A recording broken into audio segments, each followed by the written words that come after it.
with Pete Conrad when he decided to set a world speed record in a Learjet. So it kind of lit the fire for me wanting to fly around the world. And after talking about it for 15 years, finally my wife told me, you're not getting any younger and that fuel's not getting cheaper, so you should just go ahead and get out there and do this. Majestic of every place that we're going to, you know, to bring that back to them, to let them be a part of this with, you know, with making the documentary or making whatever we do to relay this back to everybody, that, you know, to what we've seen.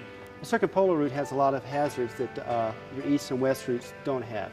First off, there's not as many airports to choose from. There's a lot harsher weather. I mean, in Antarctica, it's the harshest weather on the face of the Earth. It's like going to a distant planet. But it's also very beautiful too. So, I mean, it has a plus and a minus.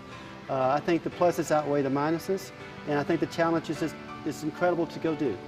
A person that's never flown before, and they get around me or get around Mickey, when, you know, they meet us and they get the enthusiasm that we are, you know, pilots and we're stepping forward.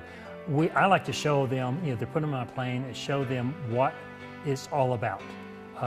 You know, how flying can be done, how it's simple and balanced. I relate flying to like sailing. It's both the same thing, in motion on air. You know, whether you're vertical this way or horizontal, you know, either way, it's moving forward, and, you know, the freedom that both become. I asked, why are you doing the circumpolar route? Because more people have stood on the moon than have done a circumpolar route. It's only been tried 6 times. It's only been done successfully twice, one with Elgin Long and then another flight with 2 other pilots. Only 3 humans have ever flown around the world over both the poles. So that right there is an adventure that is just begging to be done. Another major focus of the film will be the importance of clean water to populations all over the globe. Since the flight will take the WorldFlyers pilots over most of the water in the world, both in liquid and frozen form, water will be a recurring theme in the documentary.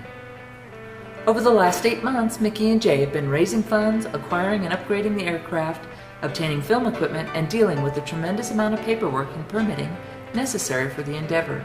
They've also been testing the limits of the plane and the pilots. They're now down to the final 2 months before takeoff and have raised most of the funds necessary for both the flight and this documentary. Please consider a pledge today and become a part of this historic flight.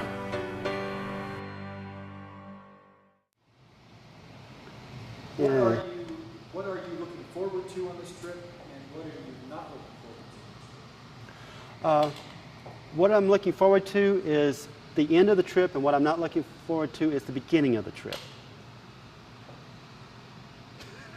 Okay. Phrase that in another way. Okay.